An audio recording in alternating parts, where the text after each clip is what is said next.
He never conquered a kingdom. He commanded no army. He died believing his lessons would vanish like smoke, carried away by the wind of stronger men.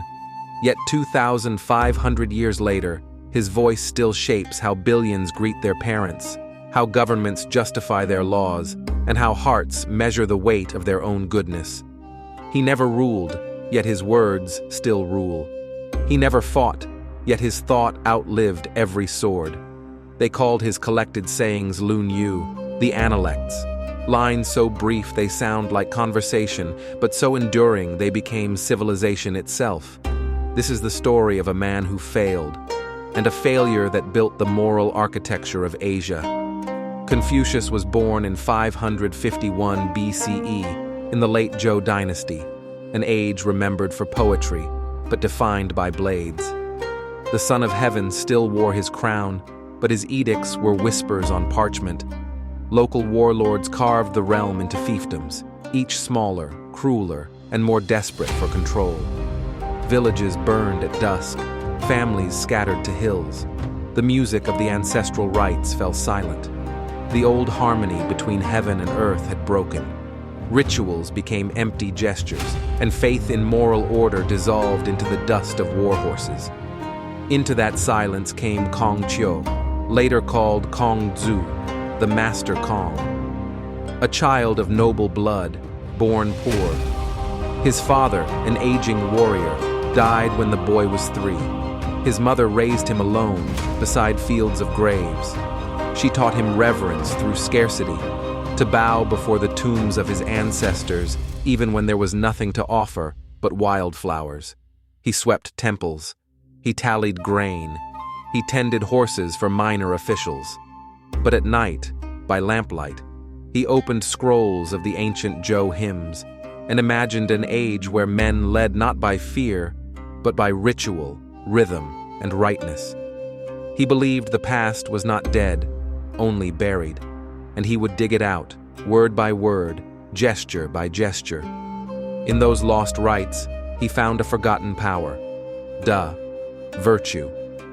Not the virtue of sermons or slogans, but the invisible gravity of moral presence. The idea that the noble person leads by example, not coercion. He said, "To rule by virtue is like the North Star. It stays in its place, and all the other stars turn toward it." Confucius wrote nothing. He taught by walking and asking. His classroom was the road. His disciples followed him through towns and wilderness, carrying bamboo slips and brushes. Between footsteps, they recorded fragments, moments of insight caught like sparks from flint. Each line in the Analects is not a lecture, but a mirror polished by questions. Is it not a pleasure to learn and to practice what one has learned? The noble person is cautious in speech, swift in action. He did not demand followers. He invited reflection. His school was not a temple, but a conversation that never ended. He gathered farmers, exiles, sons of merchants, and through dialogue, he turned them into thinkers. Their loyalty was not to his authority, but to the pursuit of self-cultivation. The world he imagined was simple in structure, but infinite in moral depth. 5 virtues, 1 heart, benevolence, righteousness, ritual, wisdom, faithfulness. Yet he taught that Ran, human warmth, was the root. Everything else was its flowering. Ran was not pity. It was the courage to treat others as extensions of oneself and to act as if heaven were watching, always. He told his students, "When your parents are alive, serve them according to the rites. When they die, bury them according to the rites." Filial piety was not submission. It was gratitude stretched across generations. To honor one's parents was to honor heaven's continuity.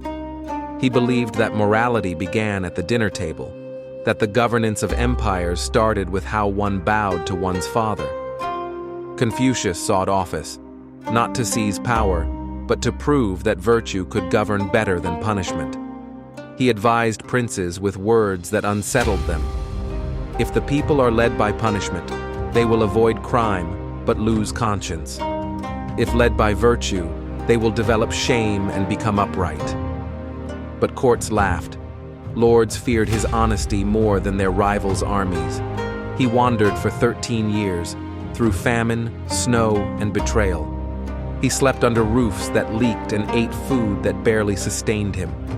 Once, surrounded by bandits, his disciples begged him to flee. He refused. "Even among beasts," he said, "ritual can survive." Another time, starving in the wilderness, he still stood before a bowl of wild grain and recited the rites of gratitude. His disciples wept, for in his hunger he was still more complete than kings. He said, "A noble man is firm but not harsh, harmonious but not weak." He walked with dignity when the world mocked him, and that dignity became his armor. Confucius died in 479 BCE, old, thin, believing he had failed his heaven-sent duty. His disciples buried him beside the river Sea and kept vigil for 3 years. They built no monument, only memory. But 2 centuries later, the Han emperors faced a question. How can one rule millions without losing their hearts? They turned to the quiet scroll he left behind. The Analects became the foundation of governance. Schools were founded on his thought. Examinations on his sayings decided the fate of officials. Temples rose in every province, each one a classroom of the moral imagination. For the first time, an empire ruled by ideas rather than blood. From Han to Tang, from Sung to Ming, his words shaped the rhythm of families, governments, and rituals. Beyond China's borders, his light spread to Korea, Japan, Vietnam, not as conquest, but as conversation. His verses crossed oceans in brushstrokes. They guided rulers and sons alike. Today, our kingdoms are digital, our ministers are algorithms, and yet our hunger remains the same, to be good, and to be seen as good. We chase followers instead of followers of virtue. We measure worth by visibility, not by depth. And still, Confucius answers, not with slogans, but with small disciplines. He reminds us, character outweighs credentials. Respect begins at home. Leadership is moral gravity, not manipulation. Boardrooms quote him. Families still bow before ancestral tablets. Nations still trace their civility to his quiet revolution. He said, "When we see men of worth, we should strive to equal them. When we see men unlike us, we should turn inward and examine ourselves." He offers no escape from the world, only a way to walk within it, rooted, calm, awake. Confucius's voice is not loud. It teaches through pause, through patience, through the space between words. Perhaps that is why it endures. Empires fall, titles fade, but the virtue he called Ren remains, the quiet strength to treat others as heaven treats us. The noble person works on the root. Once the root is firm, the way will grow. That root lies in the heart. Cultivate it, and the world will follow. He never ruled a kingdom, yet he still rules our conscience. In the silence between the lines, Confucius still speaks. Yet Confucius did not seek to command the world, only to align it. He taught that when a ruler governs with virtue, heaven itself responds in harmony. Seasons turn gentle, crops ripen, the stars seem to approve. But when a ruler rules through fear, the sky darkens. Floods, droughts, rebellion, all are heaven's whispers of disapproval. This harmony between the moral and the cosmic would soon be called Tianming, the mandate of heaven. It is the bridge between Confucius's heart and China's history, the belief that virtue is not only personal, but political, that heaven itself rewards the just and withdraws its blessing from the corrupt. Through this idea, the sage who never ruled became the architect of how rulers were judged for 2,000 years. In the dynasties that followed, emperors would rise claiming heaven's favor and fall when heaven turned away. For the way of Confucius did not end with his death. It became the conscience of kings. And so the question remained, when does heaven grant its mandate? And when does it take it back?